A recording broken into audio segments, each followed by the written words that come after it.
disiplin. Dili ba anong unsay posisyon nimo sa CTL? Mayong buntag sa tanan. Ako si Alma Sirot, usa ka nurse sa atong City Health Office. Ang programa nga akong gidala, ang National Tuberculosis Program. Ako isip nurse coordinator sa program. Ma'am, unsa na itong gihimo karon diri sa barangay dinha? Naata karoy gitawag nato og TB Caravan. Maghatag mi og libreng X-ray ngadto sa mga katawhan sa Ozamis. Ilabi na kadtong mga tao nga contact sa ato ang kung naay nagsakit sa usa ka bubong, no, sa tuberculosis, labi pa positibo sa tuberculosis. So giawhag nato ang tanan nilang household members nga magpa-contact tracing, no, magpa-examine sa ilahang plema, dayon magpa-X-ray. Aron masigurado nato nga wala pay na takdan sulod sa pamilya.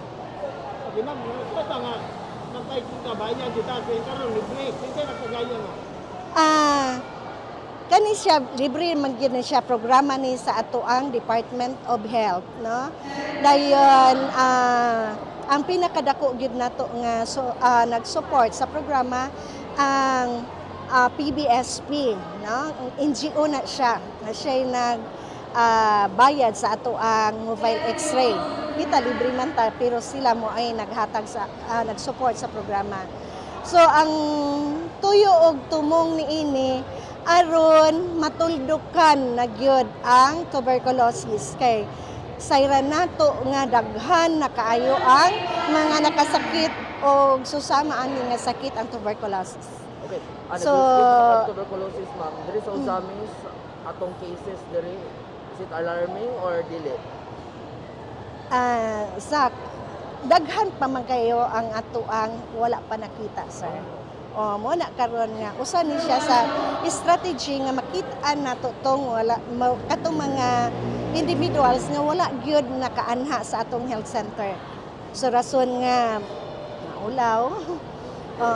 Dayon karon kay wa naman gyud rason nga di sila moanhi kay libre man, so i-grab nato nga libre. So ngalan ma'am no nga nato ni ma'am dili ra ni siya exclusive ma'am no sa katong mga nanay mga tuberculosis sa una or katong nay contact kun dili katong mga nakabati og mga sintomas na pwede lang po. Pwede kaayo kay gani ang ato ang mga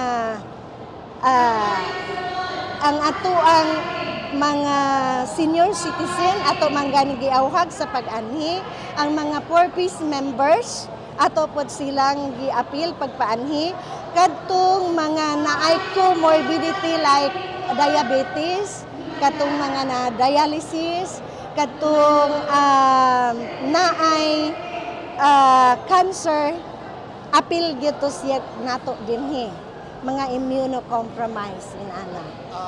Libre man yung mobile clinic, ma'am, libre mo nagtambal? Yes sir, sa atong tuberculosis, once nga nakita na gani sila nga tambalanan na no, na nagyud sila, madiagnose na gyud sila sa doktor nga naa na gyud sila aning sakita, libre na gyud ang tambal taman 6 months. Okay?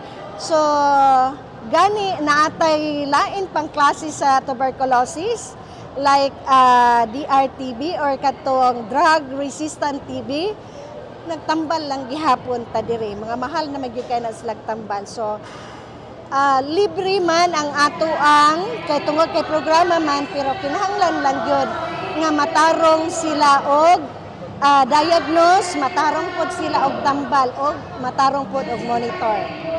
Ano ba imong giingon ganiha ma'am nga kanang dilit angay mag-uol ma'am kay if ever nga mag-positive kanang i-contact siya mismo. Tell us about that ma'am. Okay, so sama sa ako na mention ganiha niingon bitaw sila nga dili sila mo ana, dili sila mo dool sa ato ang City Health Office kay mahabalan ang kung unsay ilang sakit pero sa programa gipanghingusgan nato ang confidentiality. So dili pwede nga atong istorya-storya sa uban ang ilahang result. Gani karon akong gipahibalo, ayaw lang mo kabalaka kay kung naay findings nga tambalanan mo, kamo mismo ang akong tawagan, dili na ang ubang tao. So ang mahibalo lang gyud ako ang atong city health officer, dayon ang ato ang midwife kay sila man dayon ang ato ang partners inigtambal na. Kumusta ang suporta sa ito ang gawa sa NGO na to sa itong local government unit pinaalis ng mayor sa siyudad? Kami lang gani nga pagtugot sa atong city mayor nga mag-conduct ta diri og libreng x-ray. So dako na kaayo ning tabang sa programa. Sa among inana lang siya. Ma'am, ulay tuta. Kaya ganon. Ito nila ka mo lang. Actually, naghatag sila og morang gyud ni siya slot para sa Ozami City. Apan kung mosobra ta, dawaton gihapon nila, i-welcome gihapon nila kay walay balibaran. Okay. Kanina kalihukan ma'am, kano saan siya gasugod mo? Dugay naman ning panahon nga nagsugod ta aning X-ray caravan. Okay. So karon lang gyud kay kita may pinakalas ang Ozami City ang Holmes Oak na kuan na sila na human na sila atong October pa. Pero kita gitagaan lang taglugway, gitagaan ta og time. Nagpasalamat po kaayo ko sa atoang local government nga nitugot pod sila kanang gi-approve nila ang ato ang kayo kawang man kung sige tagpangayo dito dan pag-abot dinhi dili makuanan ko. Salamat kayo sa atong city mayor o sa atong mga opisyalis sa ato ang city o dinhi sa barangay nga among manhaan. So karon ang last day ma'am?